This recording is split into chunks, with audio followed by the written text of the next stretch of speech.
아멘. 꿈꾸는 교회 두 번째 말씀입니다. 진정한 예배가 있는 교회라는 제목으로 오늘 말씀을 나누도록 하겠습니다.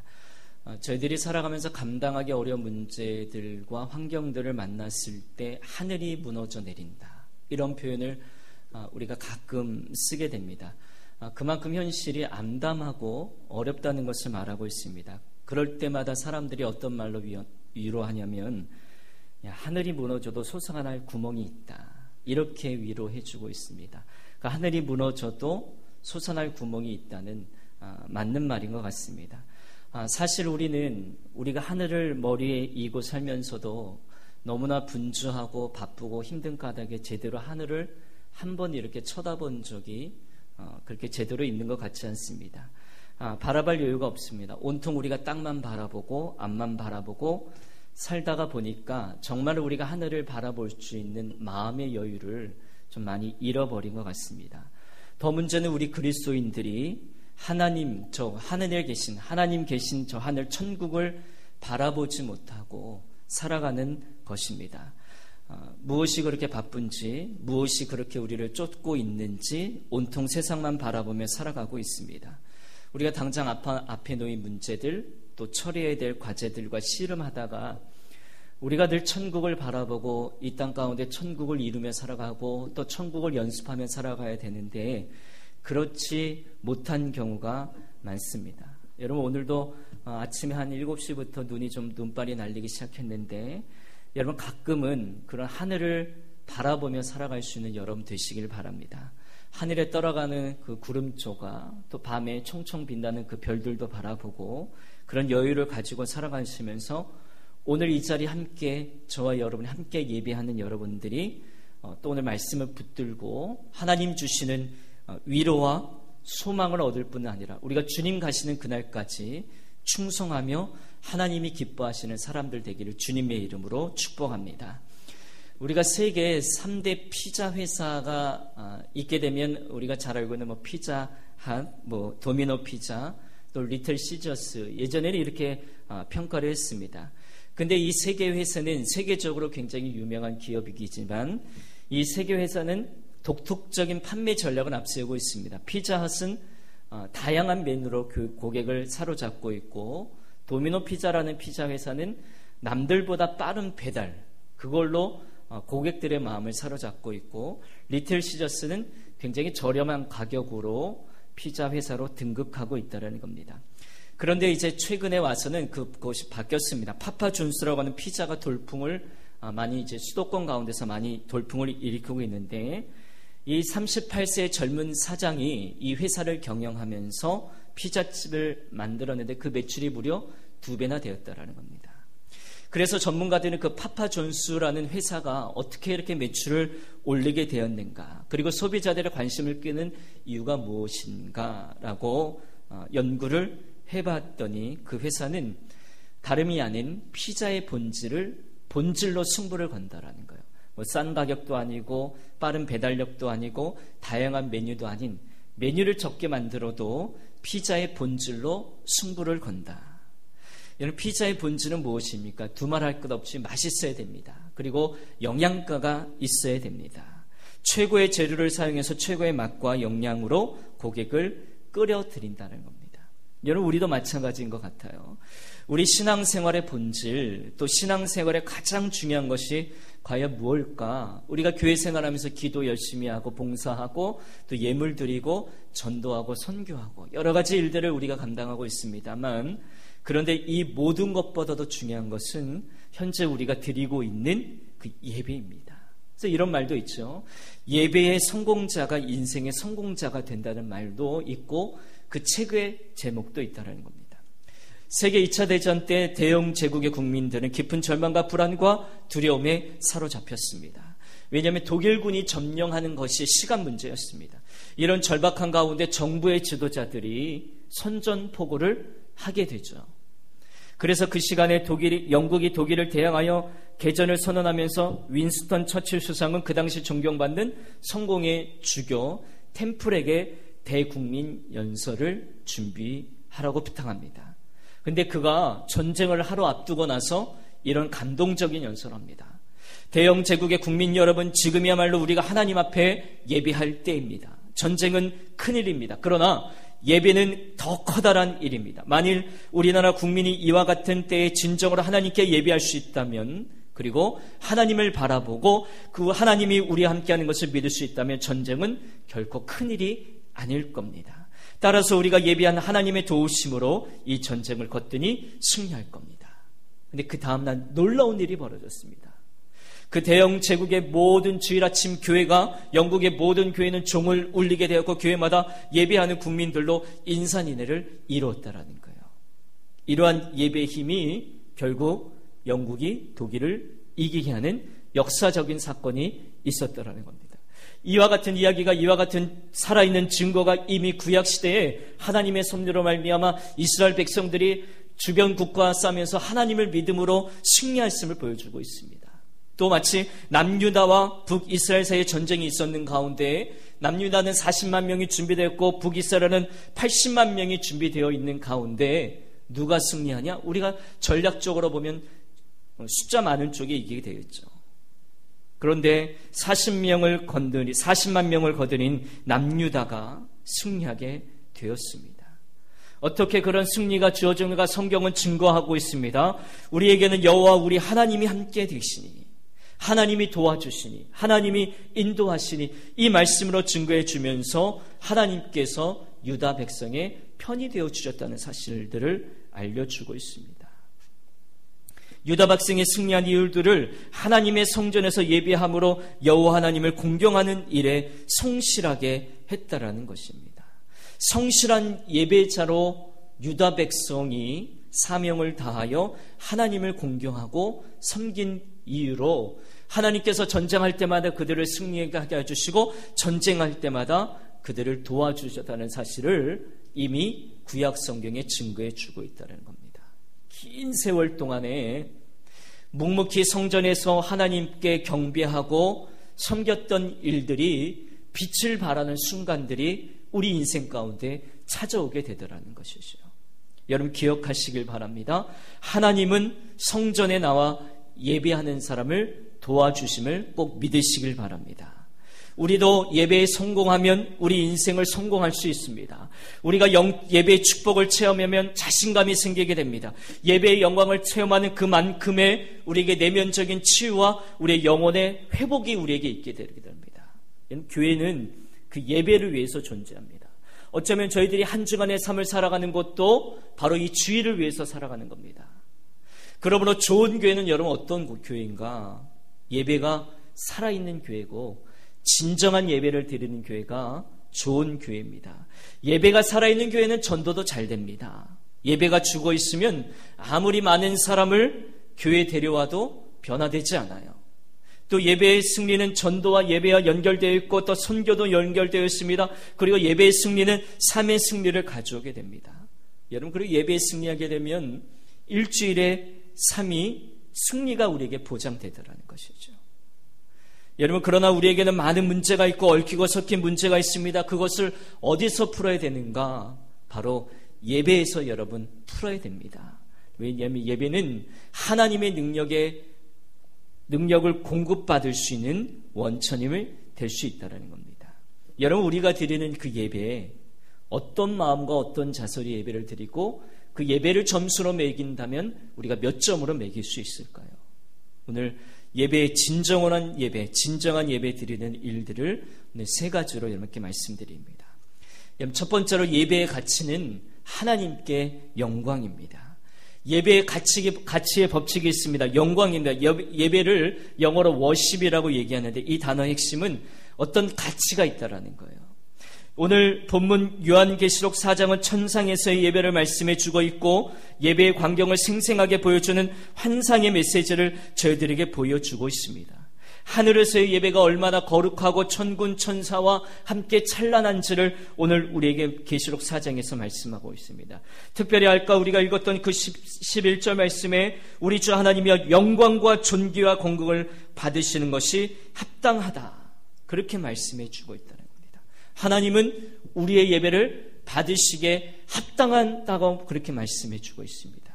그렇기 때문에 죽임을 당하신 그 어린 양 예수님도 능력과 부와 지혜와 권능과 힘과 존귀와 영광과 찬송을 받으시기에 합당하신 예수님이라고 계시록 5장 12절 말씀에 그렇게 말씀해 주고 있습니다. 그러므로 우리는 하나님 영광을 드리는, 하나님의 영광을 받으시는 그 예배를 가치 있게 소중히 여기는 저희들이 되어야 됩니다. 두 번째는 경험의 법칙입니다. 이것은 감동, 예배 자체, 예배 체험은 우리에게 감동을 주더라는 것이죠.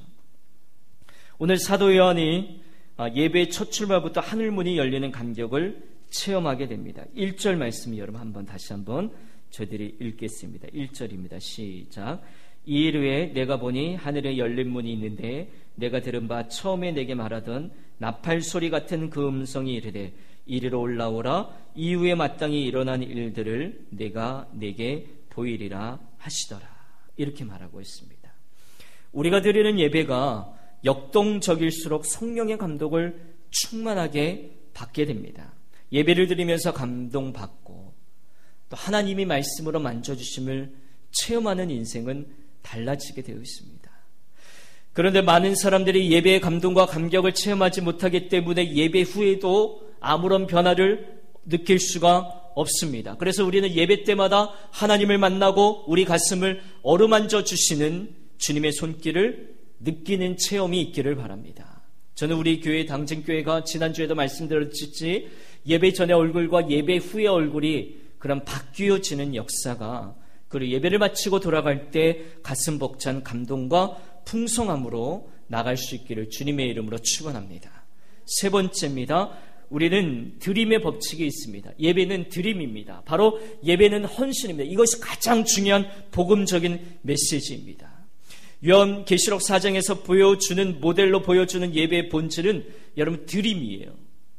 영광과 경배와 감사를 드림, 그렇게 말하고 있습니다. 하나님께 기쁨을 드리는 것이 예배라고 부릅니다. 하나님을 즐겁고 기쁘게 해드리는 것이 우리 예배의 가장 큰 목표입니다. 따라서 예배는 설교만 듣고 나가는 것이 아니라 예배는 하나님께 대한 반응과 응답과 헌신과 드림이 있어야 되는 것입니다. 요즘 현대에 와서는 하나님께 이런 우리가 드림과 받음의 온전한 예배를 드리기보다는 너무 받는 것에만 치중하려는 경향이 있습니다. 은혜 받으러 가야지, 말씀 들으러 가야지. 너무 이것에만 치중하다 보니까 우리가 예배를 드리면서 드린다는 것의 의미를 너무너무 잊어버릴 때가 많더라는 것이죠. 은혜를 받으러 가야지보다도 하나님을 기쁘시게 해드려 가야지, 하나님께 영광 돌리러 가야지. 이것이 예배의 근본 목적인데도 불구하고 많은 사람이 받는 것에만 치중하는 경우들이 많습니다. 그래서 많은 분들이 예배에 늦게 오는 경우들이 있습니다. 찬양을 드리고 경배를 드리고 교동물을 읽고 사도신경을 하고 참회의 기도를 드리고 이런 모든 것들을 하나님께 드리면서 우리가 받아야 되는데 드리지는 않고 받으려는 것에만 우리가 치중하기 때문에 예배 그냥 설교만 드리면 되지, 이런 생각들이 저희들에게 많이 가지고 있더라는 겁니다. 축도만 받으면 되지, 설교만 잘 들으면 되지, 이런 것들이 있기 때문에 우리가 때로는 예배 시간에 늦어도 하나님 앞에 그렇게 죄송한 마음이 들지 않는 경우들이 많더라는 겁니다. 하나님은 그런 예배를 기뻐 받지 않습니다. 분명히 말라기에 이 시대에 암흑 시대가 올 때에 더 이상 하나님께서 이스라엘 백성들을 어떻게 할 데가 없을 때에 말라기 선지자를 통하여 경고합니다. 병든 예배가 있다고. 예배는 드리기는 하는데 눈먼 희생 제사가 있더라는 겁니다. 하나님이 반가워하지 않는 예배가 있더라는 겁니다. 여러분, 그럼 예배를 잘 드리기 위해서는 우리가 어떻게 되는가? 두 가지 있는데요. 하나는 좋은 제사장이 있어야 됩니다. 좋은 제사장이 있어야 되면 목사님이 줘야 되는구나, 목사님이 설교를 잘해야 되는구나, 이 생각이 우리에게 먼저 딱 들 텐데 여러분, 그렇지 않습니다. 좋은 제사장이 있어야 합니다라는 것은 뭔가 하면 우리가 구약시대에는 분명히 이런 제사장이 있어야 제사를 드릴 수 있었습니다. 그러나 신약시대에 와서는 모든 사람이 다 제사장이 된 거예요. 저도 제사장이고 여러분도 제사장이에요. 베드로전서 2장 9절 말씀에 우리는 왕같은 제사장이라고 하나님이 우리를 불러주셨거든요. 그래서 우리 자신이 제사장이 되어야 되는데 우리 제사장 우리가 좋은 제사장이 되어야 되는, 그래야 예배를 잘 드릴 수 있어요. 여러분 개개인이 자신을 위한 제사장이 되어 주십시오. 그리고 여기 특별히 남성 여러분들은 그 가정의 제사장이 되셔야 됩니다. 제사장이 된다는 것은 뭐냐면 그 제사장은 거룩하고 정결한 사람의 제사장이에요. 의복을 입고 예배자로서 내 몸과 마음을 정결하게 하는 사람이 제사장이라는 것입니다. 제사장으로 부르셨기 때문에 우리는 좋은 제사장이 되어야 됩니다. 두 번째는 예배에 목숨을 걸고 정성껏 드려야 됩니다. 한 번 드려도, 일주일에 저희들이 한 번 드려도 우리의 상황이 여의치 않아서 수요예배, 새벽예배 못 나오는 건 어쩔 수가 없어요. 그런데 주일날 한 번은 우리가 예배를 드려도 우리가 목숨 걸듯이 정성껏 드려야 된다는 겁니다. 이제 어느 목사님께서 이제 미국 목사님 한 분과 이렇게 사귐을 가지게 되었다라는 거예요. 근데 미국 목사님이 한국 교회 하면은 뜨거운 열정, 부흥, 굉장히 칭찬을 많이 하셨다. 그래서 이제 한국에 탐방할 기회가 있었다라는 거예요. 친구 목사님의 초청으로 미국 목사님이 한국에 왔는데, 한국 교회는 감탄하더라는, 한 번에 예배가 10번이 넘는다니까. 새벽 예배 6번에서 7번, 수요 예배, 금요 예배, 또 구역 예배, 셀 모임, 또 주일 예배, 주일 오전 1부, 2부, 오후 예배, 또 저녁 예배, 이렇게 합쳐다 보니까 대부분의 보통 교회가 일주일에 10번 드린다는 것을 너무너무 목사님이 놀랬다라는 거예요. 그래서 그분이 한국교회 예배에 참석하게 되었다는 겁니다. 돌아가면서 그 친구 한국 목사님에게 이렇게 말했다는 거예요. 목사님, 일주일 동안 교회를 돌아보면서 새벽 예배, 수요 예배, 철야 예배 드렸습니다. 하지만 저는 연습하는 예배는 보았어도 진정한 예배는 한 번도 보지 못했습니다. 예배는 연습이 아니답니다. 이 말씀을 들은 한국교회 목사님이 충격을 받았습니다. 그 미국교회 목사님은 한국교회에 일주일 동안 여러 번의 다양한 예배가 드려지게 되지만, 그 예배가 있게 되지만 연습하는 예배라고 그 교회 예배를 칭했다라는 것입니다. 미국에서 목회하는 목사님, 미국 교회는 일주일에 한두 번의 정도의 예배를 드리고 한다. 그러나 그 예배, 한두 번의 예배를 위하여 예배의 희소성의 가치, 예배 드리는 횟수의 가치가 떨어지니까 그 가치를 느끼게 된 거예요. 그래서 온 성도들이 한 번의 예배를 드릴 때 엄청난 준비와 기도와 헌신한다고 합니다. 왜냐하면 미국은 교회를 렌탈하면서 드리는 교회가 많대요. 우리처럼 건물을 가지고 있는 게 아니라, 우리처럼 이렇게 건물을, 우리가 오후 찬양 예배를 3시에 다 마치게 되면 교회 건물이 없는 교회들은 이제 3시 이후에 이 자리에 모여서 우리 교회를 렌탈하는 거죠. 이 교회에 모여서 오후 3시나 4시에 주일 예배를 드리다는 거예요. 그러니까 예배를 드리고 싶어도 마음대로 드리지 못하는 거예요. 그렇기 때문에 온 성도들이 그 예배를 드리기 위하여 준비와 기도의 헌신함이 우리 한국교회 교인들보다 너무너무 높다라는 거예요. 비록 예배 횟수는 작지만 어떤 분은 찬양을 한 번에 하기 위해 6개월 동안 연습하고 기도하고, 또 주일 전날 교우들은 집에 있는 청소도구를 다 가지고 와서 성전을 온종일 동안 청소한다고 합니다. 음향장치를 준비한다고 합니다. 의자를 준비합니다. 그리고 예배를 통해 은혜를 받기 위해 기도를 준비하고 돌아간다고 그럽니다. 이 차이가 있더라는 거예요. 우리는 정성 없이, 여러분 예배할 때가 너무너무 많지요. 하나님은 우리의 마음을 담는 예배를 받으시기를 원하신다라는 것입니다. 예배에는 우리의 마음이 담겨져 있어야 됩니다. 예배에는 하나님을 사랑하는 마음을 담아야 된다라는 것이에요.